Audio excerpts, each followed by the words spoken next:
I always thought I lived modestly. I was never extravagant, never reckless with money. But one day I sat down and took a closer look at where my money was going. And what I found truly surprised me. I was spending more than I realized, not on big things, but on small habits that had quietly added up over time. As seniors, we often believe that because we are not living lavishly, we must be spending wisely.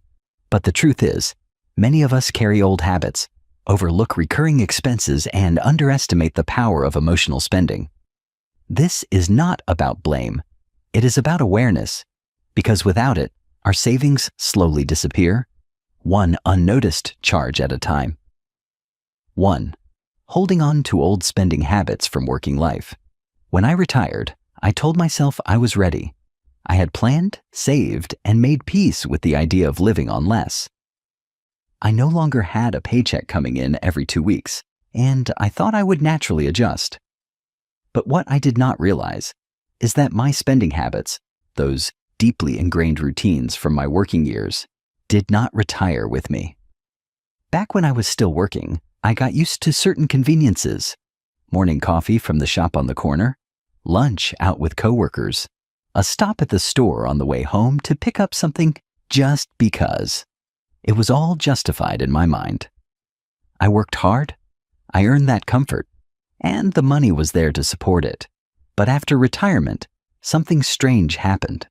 I kept spending the same way even though the income had changed. The habits stayed. I still went out for lunch. I still bought things I did not truly need.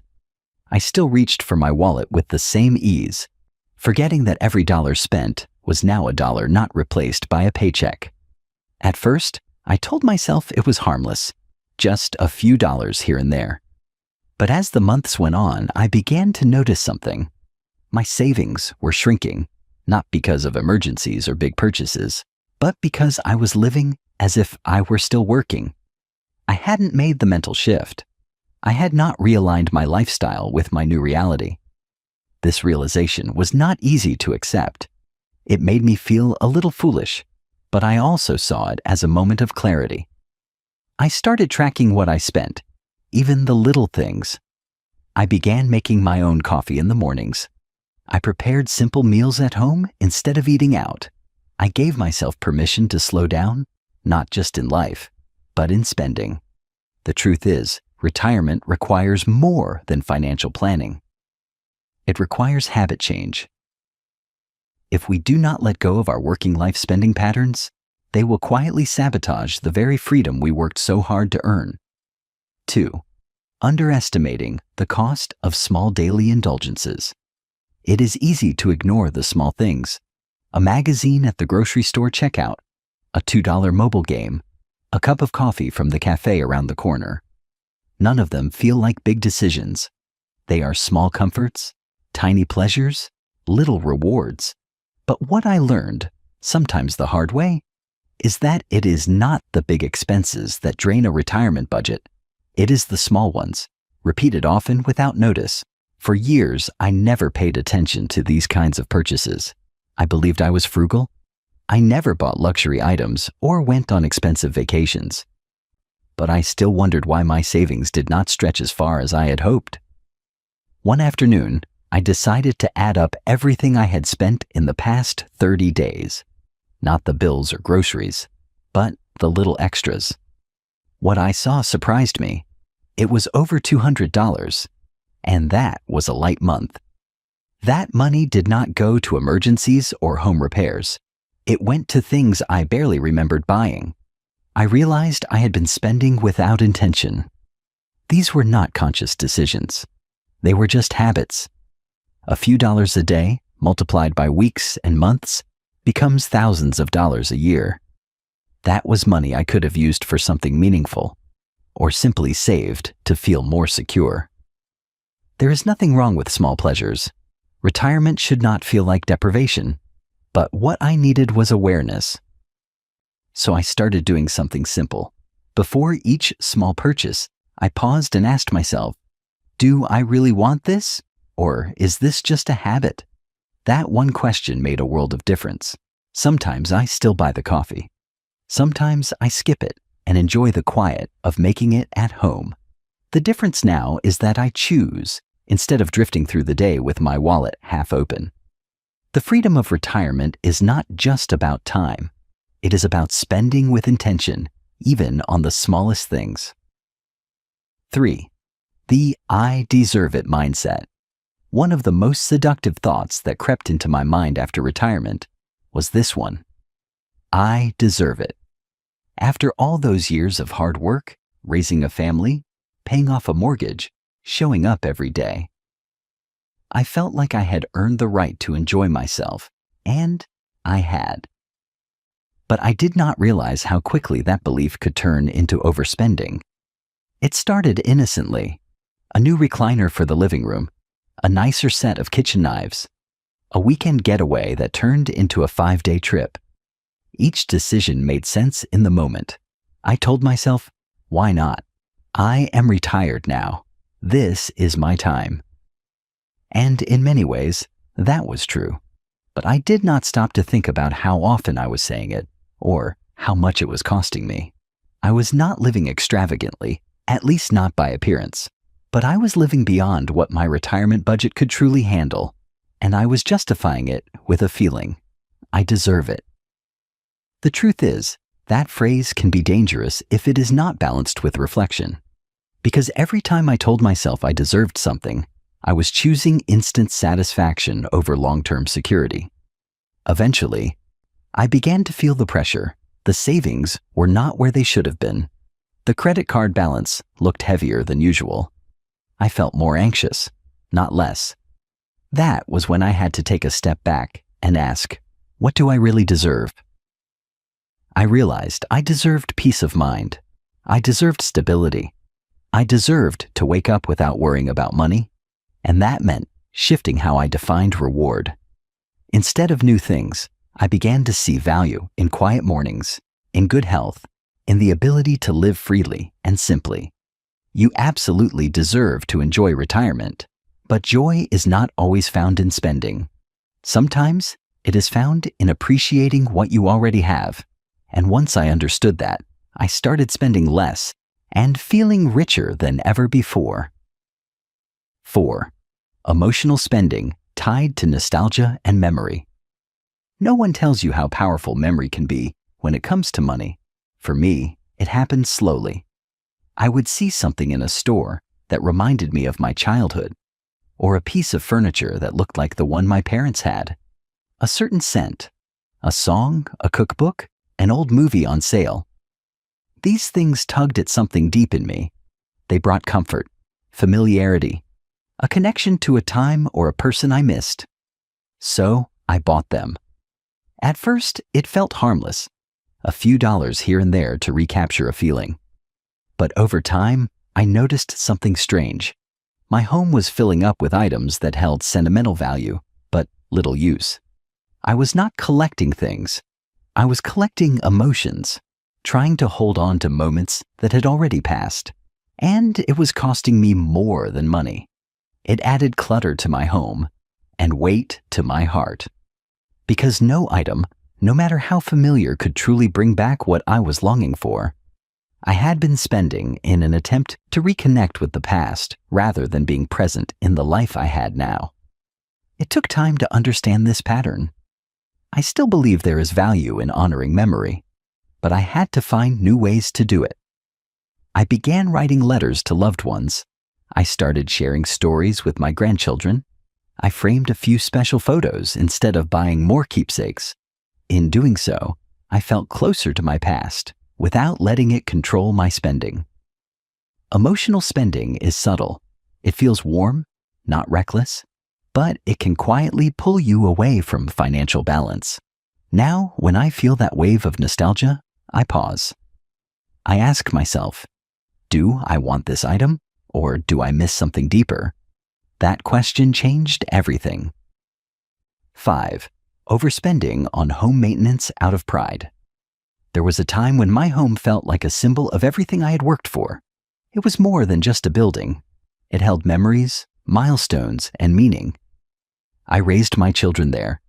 I celebrated birthdays, holidays, and quiet moments that no one else ever saw.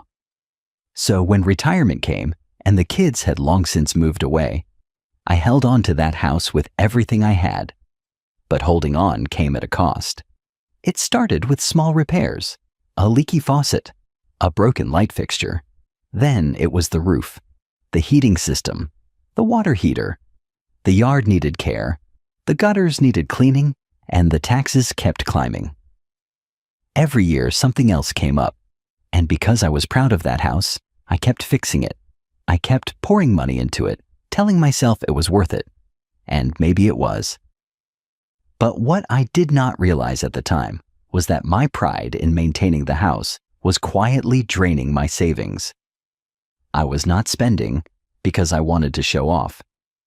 I was spending because I felt like letting the house go would mean letting go of my past. It would feel like giving up. Eventually, though, I had to ask myself some hard questions. Was the space still serving me? Or was I serving it? Was I living in the home? Or was the home running my life? The answers were difficult, but honest. I began to consider other options, not because I wanted to downsize, but because I wanted to simplify. A smaller place meant lower taxes, lower maintenance, and less stress. It meant more freedom to focus on what mattered now, not what used to matter years ago. Letting go of the house was not easy, but it gave me breathing room. Financially, emotionally, and physically. I realized that a home is not defined by square footage or property value. It is defined by peace.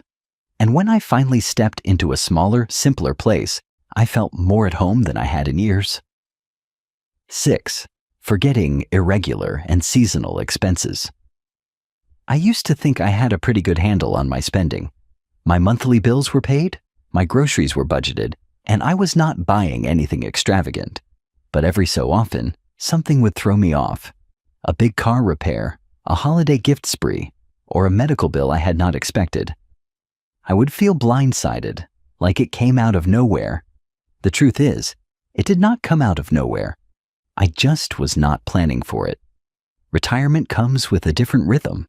There are months that feel light and easy, and others that hit hard, not because of poor decisions, but because of forgotten realities.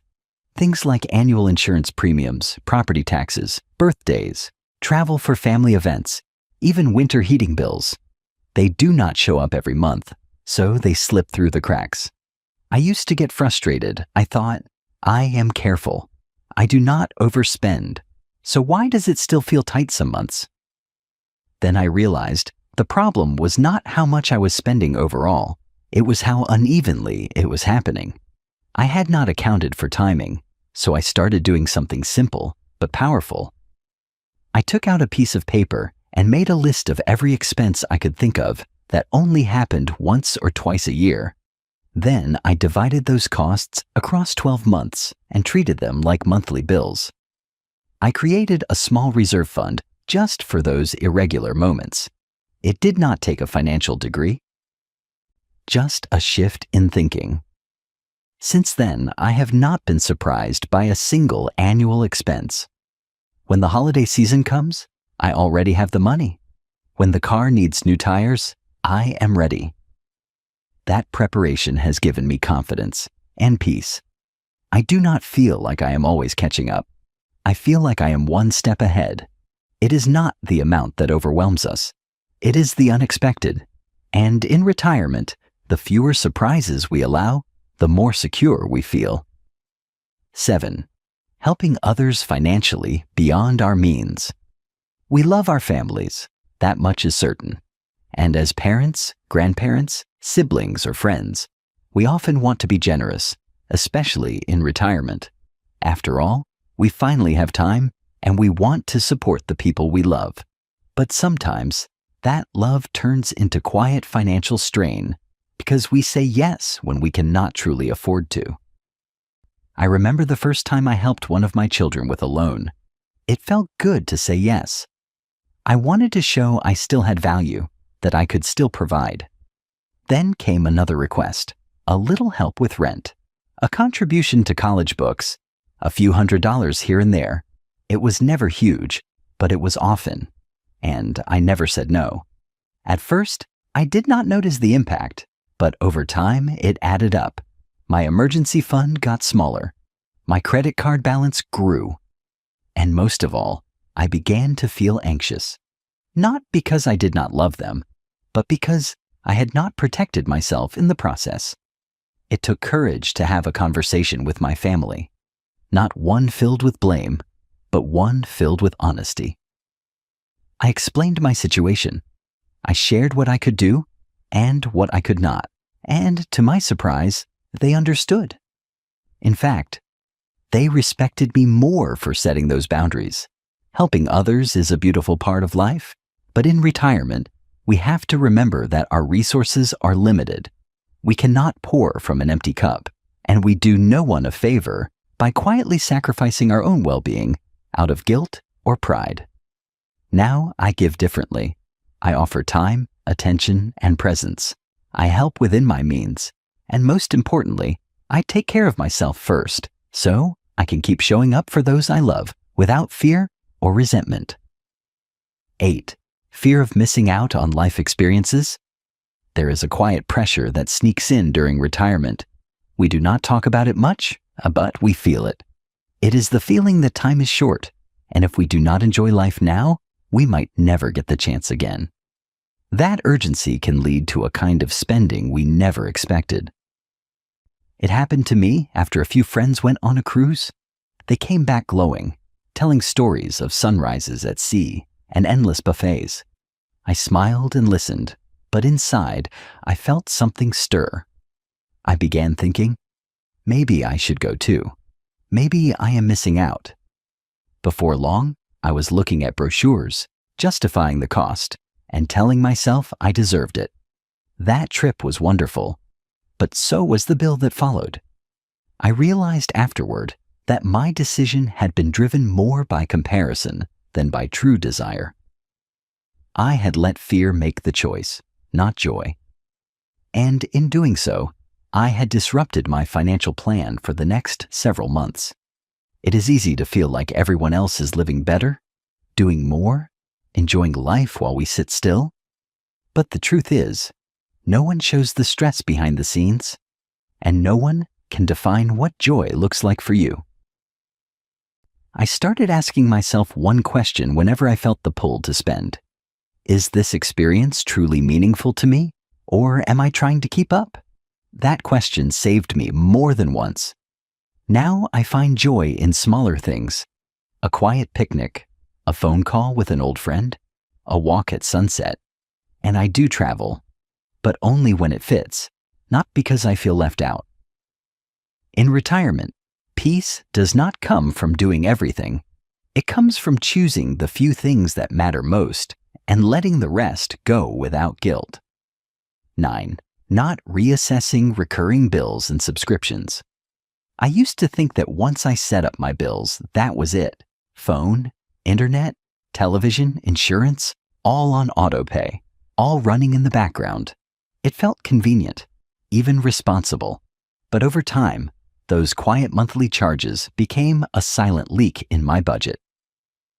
Not because they were wrong, but because I stopped checking them. Month after month, I paid for services I no longer used. I had a premium cable package, but mostly watched basic channels.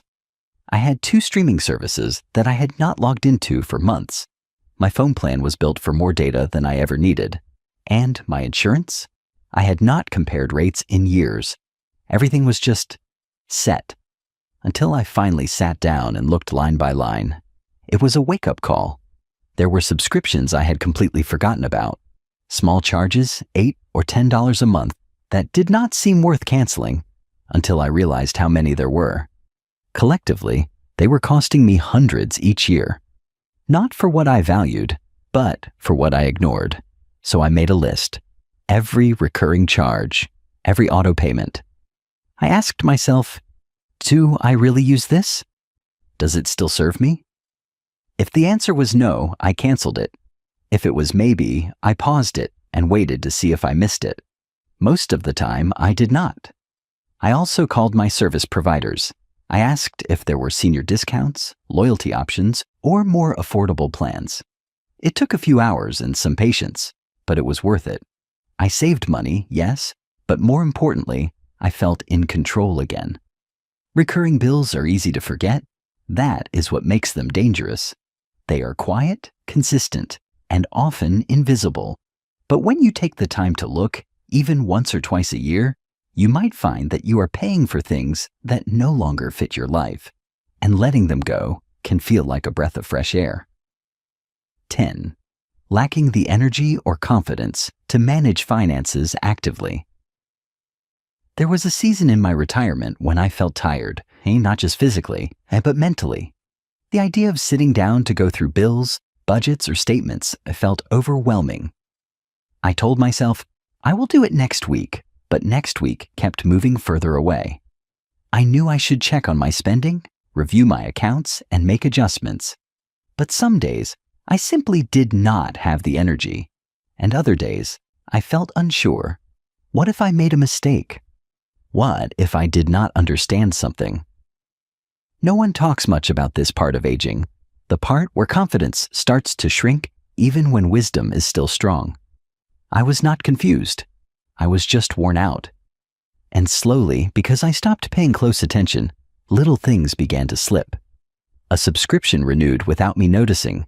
A bill was paid twice. A late fee showed up because I forgot a due date. Nothing dramatic, but it added stress. And in retirement, stress feels heavier than it used to. Eventually, I realized I needed to do something, not alone, but with support. I reached out to someone I trusted. For me, it was my daughter. I did not hand over full control, but I let her help me create a clearer picture. We sat together once a month to review things. She showed me how to use a simple app to track my spending. She helped me organize my paperwork and set up reminders. It was not about giving up independence.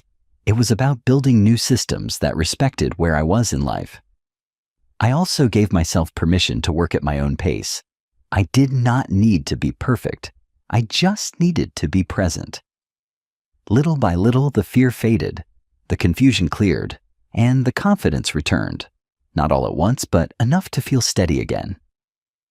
Managing money in retirement does not have to be complicated, but it does have to be intentional. And if you ever feel too tired or unsure to do it alone, asking for help is not weakness. It is wisdom. Awareness is the first step to freedom. We do not overspend because we are irresponsible. We do it because life is full of routines, emotions, and small decisions that quietly add up. In retirement, it is easy to believe we are spending modestly, especially when we are not chasing luxury. But the truth is, overspending often hides in the ordinary. It is in habits we carried over from our working years. It is in the small indulgences we never track. It is in the quiet subscriptions, the forgotten fees, the emotional purchases we make when we miss someone or something. But here is the good news. Once we become aware, we have the power to change. You do not need to overhaul your life. You do not need to feel guilty. All it takes is one step, attention, looking closely, gently at where your money is going, asking yourself if it still reflects who you are and what you truly value now. When I started paying attention, not just to dollars, but to purpose, everything shifted. I began spending less without feeling deprived. I felt more peace, more control, and more joy in the things I chose to keep. If you are watching this and wondering whether any of this applies to you, I want to say this. You are not alone, and you are not too late. Retirement is not about holding on to old habits. It is about discovering new freedom, quiet freedom, the kind that lasts. Thank you for being here with me. If this spoke to you, I hope you will share it with someone you care about, because sometimes the most powerful change starts with the smallest realization.